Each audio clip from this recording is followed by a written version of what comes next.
Well, welcome viewers. I want to bring this LPG gas story to you. I think we've been completely ripped off by the politicians, completely G'd up and set up. I am going to read this study that I've created, and hopefully it will show you what we're up against with these public servants. The title is Australia Had and Has the Gas, and government's decisions helped destroy the LPG network throughout Australia. Australians were told LPG was the smart future. Governments incentivised it, taxpayers funded it, families invested in it, and then many of the same political systems helped dismantle the LPG network while Australia expanded its gas exports. Now, the collapse of LPG in Australia was not simply market evolution. It involved a sequence of government decisions that created dependency, encouraged consumer investment, weakened domestic protections, prioritised exports, increased regulatory pressure, and left Australians with shrinking infrastructure and high costs. Point number one. The Australian governments, over this period of time, deliberately pushed Australians into LPG. It was a deliberate push, viewers, and this did not happen organically. Government actively promoted LPG adoption and encouraged Australians to financially commit. Federal LPG Vehicle Scheme 2006 to 2014. There were 535,000 plus projected grants given to people that got involved by the government, which cost approximately 870 million projected taxpayer dollars. By June 2009, 226,619 grants were given at the cost of $451.8 million taxpayers' money. By December 2009, 250,413 grants were given at the cost of $495.6 million. That's almost, I believe, half a billion. So government messaging effectively told Australians, convert your vehicle to LPG, buy LPG vehicles, and save money and trust long-term affordability. Is that echoing something that's happening now? I think it is. But the critical issue was government created consumer reliance without any intention of protecting the long-term infrastructure. Point number two. The government then undermined the very system it promoted. And after aggressively promoting LPG, policy settings began weakening it. In 2011, the government introduced LPG excise, reduced price advantage, and narrowed the savings gap with petrol. I can remember when LPG was 19 cents a litre. Then LPG incentives removed, consumer confidence began to weaken, and then Ford and Holden exited the LPG production manufacturing arena. And I bet you when they did that, they didn't know that Holden was going to become extinct by 2024, 25 or whenever it was. Oh dear. And the government had no long-term protection plan. The critical issue, viewers, was Australians made investment decisions based on policy signals given to us by the public servants running the country, and that same government, these same political people, later reversed the whole situation on this after $870 million of taxpayers' money spent. And on top of that, all the money that people put into changing their stuff to LPG. Now, Teaching point number 3. Governments prioritised export growth over domestic protection. And I just want to say they've given away most of our gas. We have no royalties as a nation from it, or if any, it's menial. And this has become a big issue. Should Australians have a gas windfall tax? Well, I think so, but the politicians don't. Australia became a gas export powerhouse, but for what profit? Major export actors were Santos, Woodside Energy and Chevron. And the governments allowed major natural gas export expansion, long-term export commitments and weak domestic reservation policies, so the domestic exposure to international pressures grew.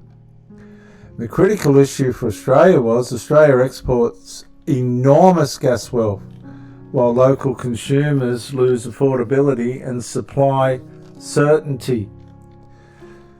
And I just want to say again, they are not getting the windfall tax from the gas that they're exporting. It's quite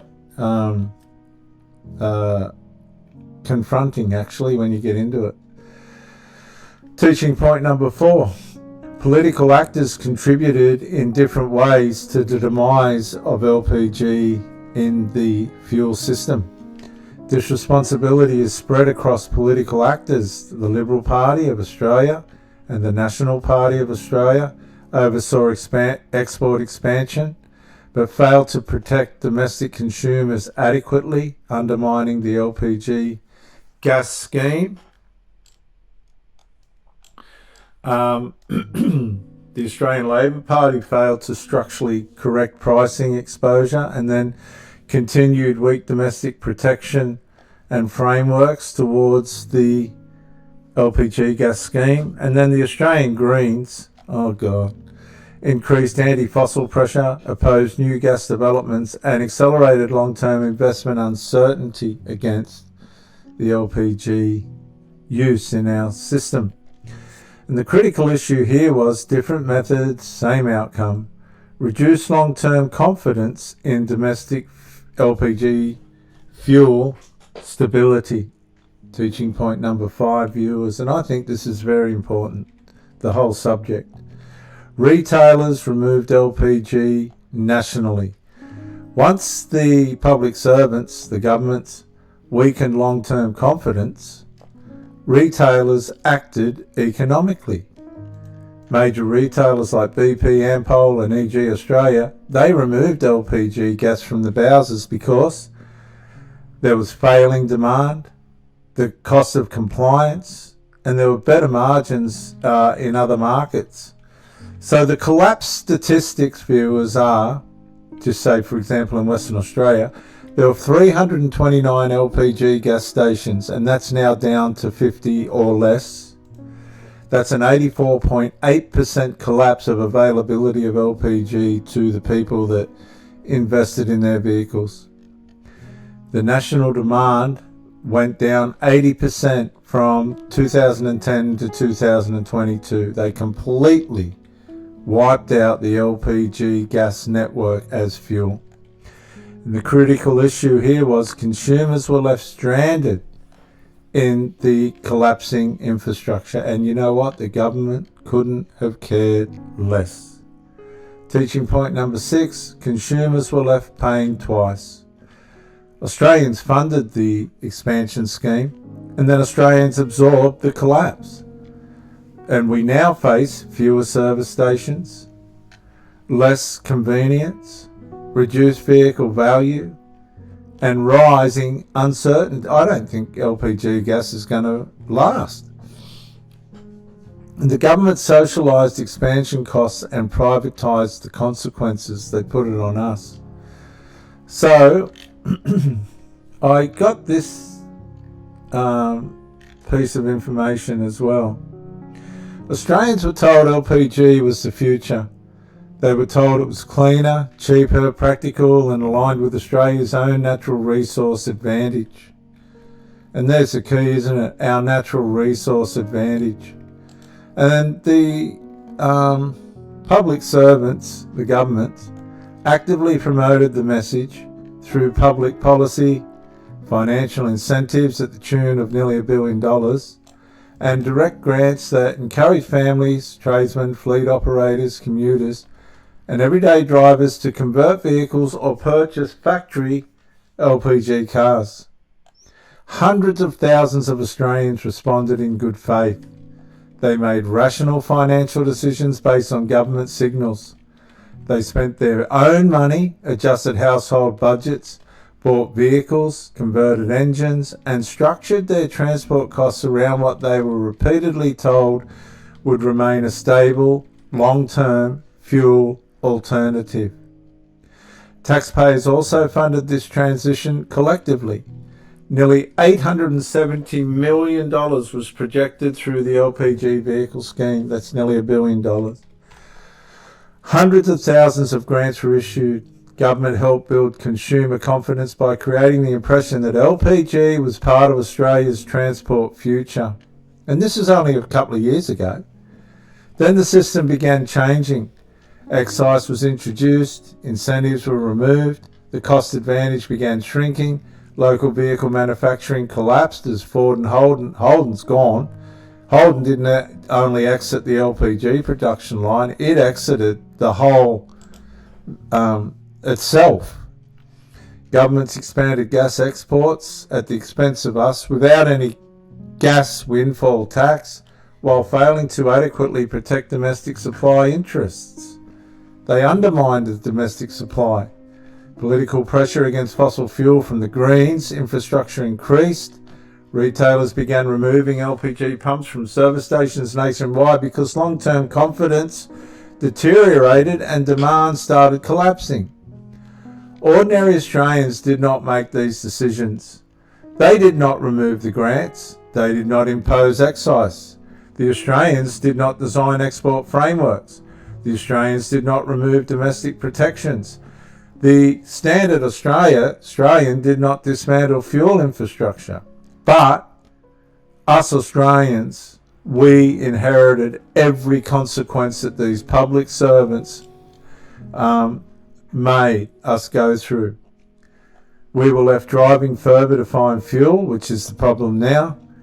We were left owning vehicles with declining resale value because the LPG idealism had collapsed. We were left navigating disappearing service stations. We were left paying higher fuel costs, and we were left trapped in a shrinking system they once encouraged us to enter. And does that sound familiar, viewers? You bet it sounds familiar. You wait till the solar and wind thing falls over. Oh my goodness. And this is what creates public distrust. People can accept change when they are told the truth up front. But what has happened to the Australians, what they resent, is being encouraged into major financial decisions by these public servant governments, only to discover years later that the long-term protections were not truly secured. They had no intent. And this is what's going to happen with the wind and the solar. Mark my words. Australians were not irresponsible. Many acted exactly as the government policy encouraged them to act, and the real failure was that long-term responsibility did not match the scale of government encouragement. They betrayed us. And Australia helped build the LPG system, and then they were left carrying the burden of its collapse, which is absolutely scandalous. So let's reflect. What responsibility do these public servants, governments, carry when citizens act on their incentives and are later abandoned? Well, I can tell you right now, they don't care less. The challenge. Demand long-term accountability from governments before they push Australians into major economic transition. Again, well, they're going to with the wind and solar scandal. And so demanding long-term accountability from the public servant governments before they push us into major economic transitions again, means that Australians should become far more sceptical when governments aggressively promote major economic shifts without proving they can protect citizens over the full life cycle of that transition. And we're seeing this with the wind and solar scandals. The LPG story is a case study that should have warned us what these public servants, these governments, I don't think it's unfair to say the inmates are running the asylum. The LPG scandal, scheme, story, whatever you want to experience, foretold what was going to happen with the wind and solar wealth corruption. And the government strongly encouraged behavioural change. They asked people to convert your vehicle to LPG. Buy LPG cars, trust the fuel model. Taxpayers subsidise the transition. And Australians responded. But government accountability largely ended at the point of adoption. They did not adequately guarantee long-term infrastructure stability, even though LPG is still there. Long-term price competitiveness, long-term domestic supply protections, long-term resale protections, long-term transition planning if the model failed, nothing. And this short-term policy making with long-term consequences for ordinary people is now becoming the norm. So what accountability, what should it look like for these public servant governments? Well, before governments push citizens into major transitions like they're trying to, this Chris Bowen bloke's trying to do with wind and solar. I mean, the guy needs to be put in a straitjacket and put away and reformed. Australians should demand answers to critical questions, but he won't give them. Infrastructure longevity. How long will this infrastructure realistically remain available? There's a solar farm that's completely crashed and being destroyed by hail or some kind of weather event. And I think it was forced onto the people to have it on their land. And now the government, the company that's done it all, has dislegged it, and the government's expecting the owners of the land to get rid of it. That's how diabolical and how evil these public servant governments have become in Australia. So an example of how long will this infrastructure realistically remain available, example, will LPG stations still exist in 20 years? Well, no, they've gone by 80%. So what about cost protection? What protections exist to stop future pricing shocks? None when it comes to wind and solar. It's costing the nation we can't afford it. We've got power at costs that are unprecedented. And will excise changes destroy affordability later? Probably. You watch what's going to happen. Because there's going to be a power shortage by the time they're finished with the fuel and solar, power inevitably is going to become dearer because it's going to be something that is hard to have. Rare things are worth a lot, and that's what they're going to do with power. They're just not telling you that. What about domestic supply priority? Will Australians have guaranteed access to their own resources first? No, because what they're doing is they're sending all the gas overseas and buying it back. So will exports undermine local affordability? Yes, they completely wiped it out. So what about exit planning? If the policy fails, what protections exist for consumers who invest? Well, will compensation exist? No, there was nothing. There's just a whole heap of... You go to any car wreckers and you can get as much gas stuff as you want. So the honest forecasting, are these public servant governments overstating benefits while understating long-term risks? Absolutely. And watch out. Watch this Chris Bowen bloke, because he's lying to the nation. They're ruining the habitat all over the country. They're destroying it. They're hiding it under the carpet. It's costing the country billions. They've lied. Why this matters beyond LPG? Because LPG has set the stage for what's going to happen with wind and solar. The principle now applies to EV transitions, renewable infrastructure, housing policy, retirement systems, taxation changes, fuel policy, energy transitions, any major shift where governments ask people to spend money, change behaviour, or restructure their lives requires long-term accountability, but they will not commit to any accountability. They always throw it back on the civilians. And that's how wicked and evil these public servant politician governments have become. So the deeper issue, viewers, is governments often operate on election cycles. Citizens live with the consequences of these cycles for decades, and that mismatch creates repeated public frustration. In fact, it's psychological abuse, and politicians may be gone, but the financial consequences remain on the civilians, on us Australians. So cause and effect. Cause, short-term political incentives, and influence. Effect, long-term public instability. Now, the warning. Do not automatically trust these public servant governments' policy with enthusiasm. Ask, what happens in 10 years? What happens in 20 years? Who absorbs the downside risk? Well, for the people that have had their land raped by the wind turbines and the solar things, the companies are coming in and getting what they can out of it and then just leaving it all abandoned to the people that own the land. And who benefits if this fails? Well, the people that are making the machinery.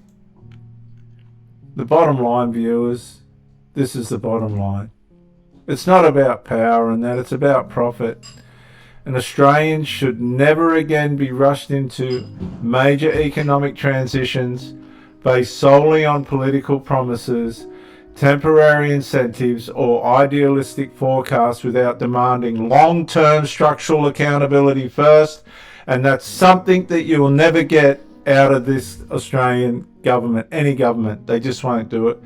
You got to remember, viewers, these people are public servants. We pay them, right? But they've put themselves in a situation on a pedestal where they're protected from being chastised by the people that they serve. And unfortunately, it's become so transparent now that none of these public servants, none, can be trusted. I'm Count Straight on YouTube, Pro Theologist on YouTube, and Pro Bricky and Pro Theologist on Facebook. So give us a sub and a like, and I hope you enjoyed this. But this, what you've got to understand is LPG was the precursor to what's going to happen with the wind and the solar. Only the wind and solar is going to be way more of a catastrophe. I'll catch you later. Bye for now.